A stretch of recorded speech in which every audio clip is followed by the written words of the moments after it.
দ্বিতীয় ইউনিট টেস্টের ইতিহাস এবং ভূগোল বিষয়ের সাজেশনের পরে আজকে আমরা উপস্থিত হলাম বাংলা। তোমাদের ডিমান্ড আছে আর কয়েকটি সাবজেক্টের, তো কি ভাবে প্রশ্ন হয় অর্থাৎ সিলেবাসটা কি সেটা প্রথমে জেনে নেওয়া দরকার। বাংলা সিলেবাসের দুটো গল্প রয়েছে, বহুরূপী আর পথের দাবি।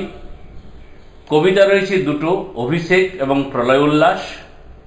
নাটক রয়েছে একটি, সিরাজউদ্দৌলা। আর কোণের মধ্যের কিছু পাতা, সমাস থেকে ব্যাকরণগত শর্ট প্রশ্ন, আর এখানে প্রতিবেদন রচনা। এই হচ্ছে সেকেন্ড সামেটিভ বা সেকেন্ড ইউনিট টেস্টের সাজেশনের সিলেবাসের মূল বিষয়।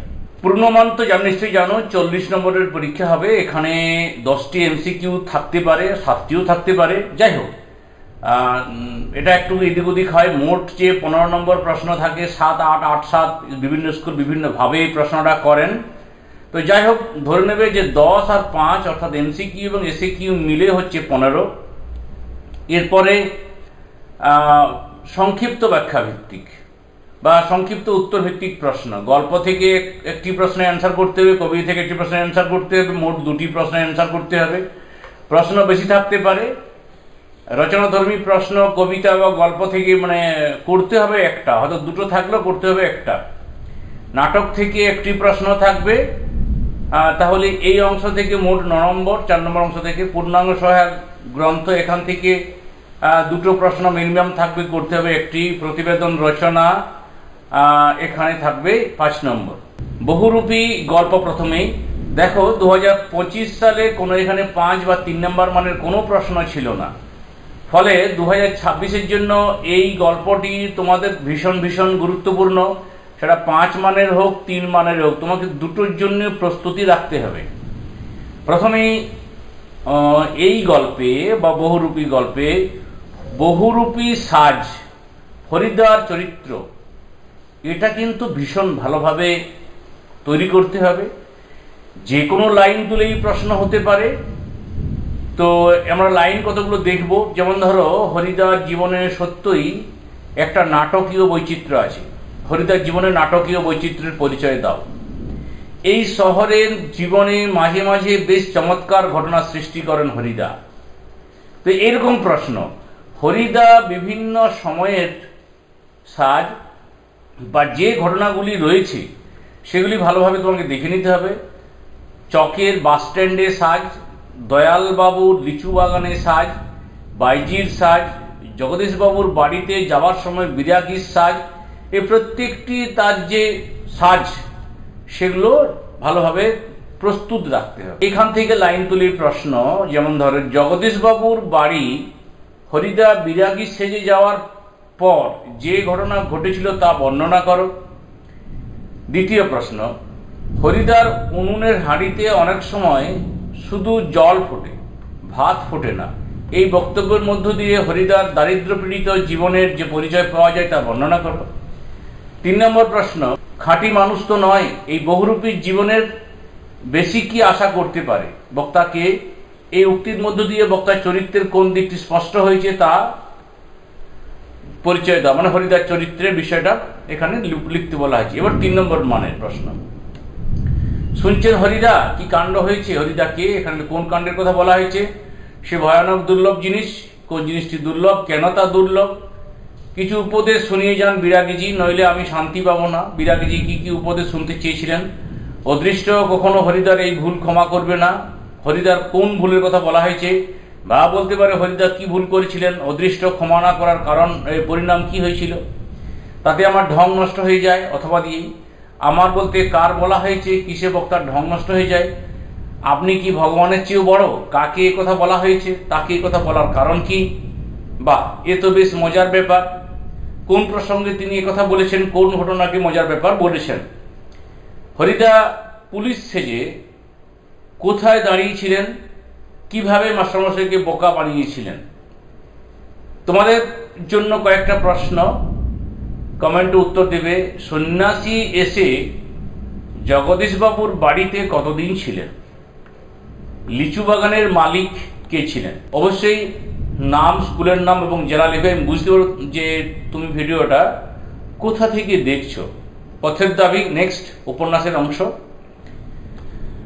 2024-এ 5 এবং 3 মানের প্রশ্ন এসেছিল, 25-এ কোনো প্রশ্ন আসেনি, 26-এ কিন্তু তোমাকে এটা করতে হবে। আমরা যখন ফাইনালি যাব তখন আরো ভালোভাবে বলতে পারবো, অর্থাৎ বলে দেব তখন। এখন যেহেতু সামেটিভ পরীক্ষা অবশ্যই করে রাখবে। অপূর্বর স্বদেশ প্রেম বা অপূর্বর চরিত্র, এই জায়গা থেকে যে কোনো প্রশ্ন আসতে পারে।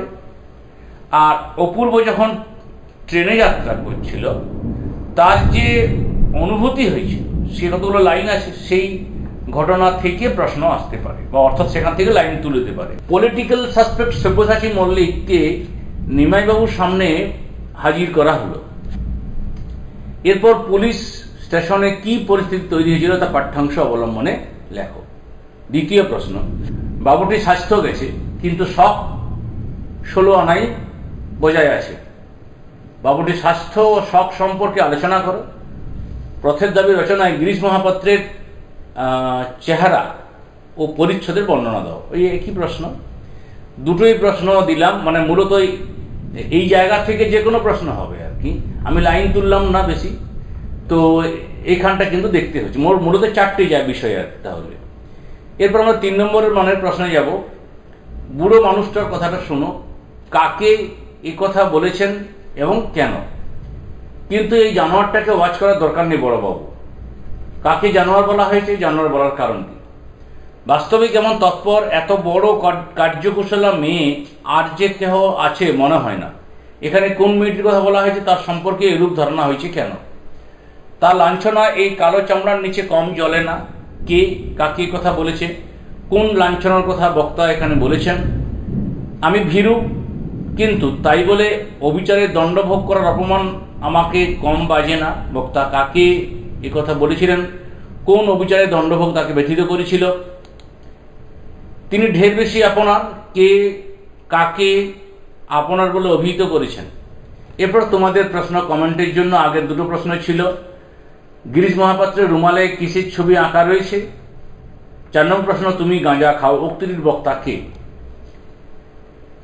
এরপর কবিতা অভিষেক। এই অভিষেক কবিতা থেকে কোনো প্রশ্ন আসবে না মাধ্যমিকে, তাই এখান থেকে কোনো প্রশ্ন তোমাদের দিলাম না। চলে যাই কবিতা প্রলয় উল্লাস। 25-এ 5 বা 3 মানের কোনো প্রশ্ন আসেনি, অতএব 26-এর জন্য যে কোনো 5-এর হোক 3 হোক খুবই গুরুত্বপূর্ণ। প্রথমে 5 মানের কয়েকটি প্রশ্ন। তোরা সব জয়ধ্বনি কর। তোরা কারা? কবি কাদের জয়ধ্বনি করতে বলেছেন কেন? আবার অন্য লাইন তুলে এই প্রশ্ন হতে পারে। লাইনগুলো দেখতে পাচ্ছ স্ক্রিনে। এবার মহানিশার শেষে আসবে উষা অরুণ হেসে। মহানিশা কি? এই মন্তব্যের মধ্য দিয়ে কবি যে ইঙ্গিত করেছেন তার পরিচয় দাও। অ্যাকচুয়ালি এই কবিতার ভাববস্তুটি খুব ভালোভাবে জানতে হবে, তাহলে যে কোনো প্রশ্নের অ্যান্সার করতে পারবে। ধ্বংস দেখে ভয় কেন তোর, প্রলয় নতুন সৃজন বেদন। কবি কাদের ধ্বংস দেখে ভয় করতে নিষেধ করেছেন, এরূপ বলার কারণ কি? কবি ধ্বংস দেখে কেন ভয় করতে নিষেধ করেছেন? ভাঙা গড়ার খেলা যে রাত, কিসের তবে ডর? ভাঙা গড়া কার খেলা? প্রসঙ্গ উল্লেখ করে তাৎপর্য বিশ্লেষণ করো। বধূরা প্রদীপ তুলে ধর। কোন বধূদের কেন প্রদীপ তুলে ধরতে বলেছেন? দ্বিতীয় প্রশ্ন, মৈত্রশিখার মশাল জেলে আসছে ভয়ঙ্কর। ভয়ঙ্কর আসলে কে, সে কিভাবে আসছে, তার আগমনের কারণ কি? জরায় মরায় মুমূর্ষদের প্রাণ লুকানো ওই বিনাশী। জরায় মরা কাদের বলেছেন এবং কেন? দ্বাদশ রবির বহ্নি জ্বালা ভয়াল তাহার নয়ন কটায়। দ্বাদশ রবি কি, এরূপ মন্তব্যের তাৎপর্য কি? ভেঙে আবার গড়তে জানে সে চিরসুন্দর। চিরসুন্দর কাকে বলা হয়েছে, তারা কিভাবে ভেঙে গড়তে জানে? সিন্ধু পারে সিংহদ্বারে ধমক এনে ভাঙলো আগল। সিন্ধু পারের সিংহদ্বার কি? ভাঙলো আগল বলতে কি বোঝো? মাভৈ মাভৈ, মাভৈ শব্দের অর্থ কি? কবি এই মন্ত্র উচ্চারণের কারণ। আগল শব্দের অর্থ তোমাদের পরের প্রশ্ন এটা ছিল।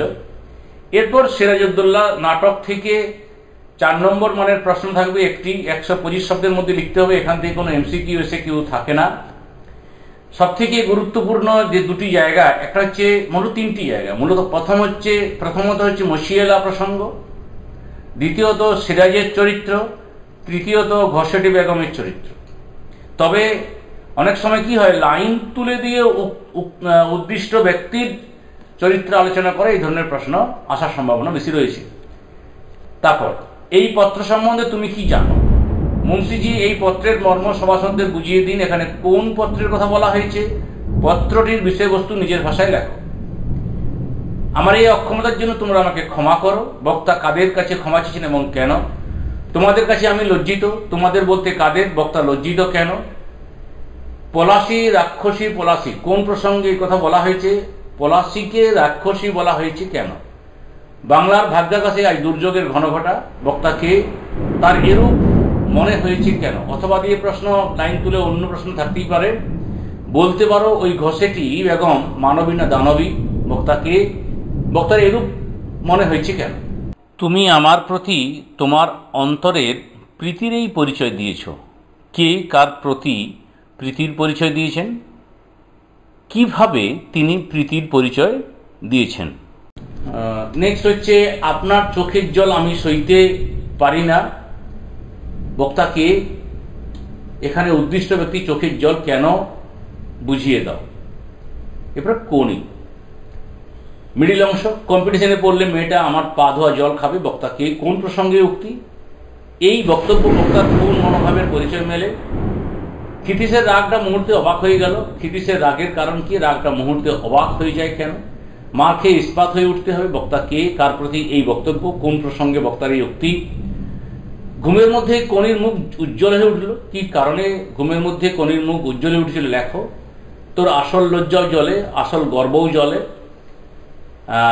বক্তাকে কার উদ্দেশ্যে এই কথা? বক্তা এরূপ বলেছেন কেন? এটা বুকের মধ্যে পুষে রাখুক। বক্তাকে বুকের মধ্যে কি পুষে রাখার কথা বলা হয়েছে? কেন বক্তা বুকের মধ্যে পুষে রাখার কথা ভাবছেন? ক্ষিতীশের পর ট্রেনিং আরো কঠিন করে তুলল। এরপর বলতে কখন? সেই কঠিন ট্রেনিং এর পরিচয় দাও।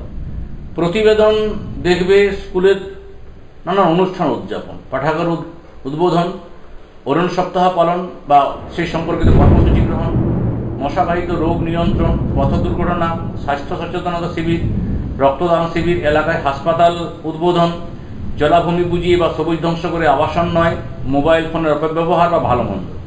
এইগুলি মূলত প্রতিবেদন দেখলেই হবে। আশা করি প্রতিবেদন লিখতে পারবে। সকলকে শুভেচ্ছা জানিয়ে আমরা পরের কোনো একটা সময় অন্য কোনো বিষয় নিয়ে আলোচনা হবে।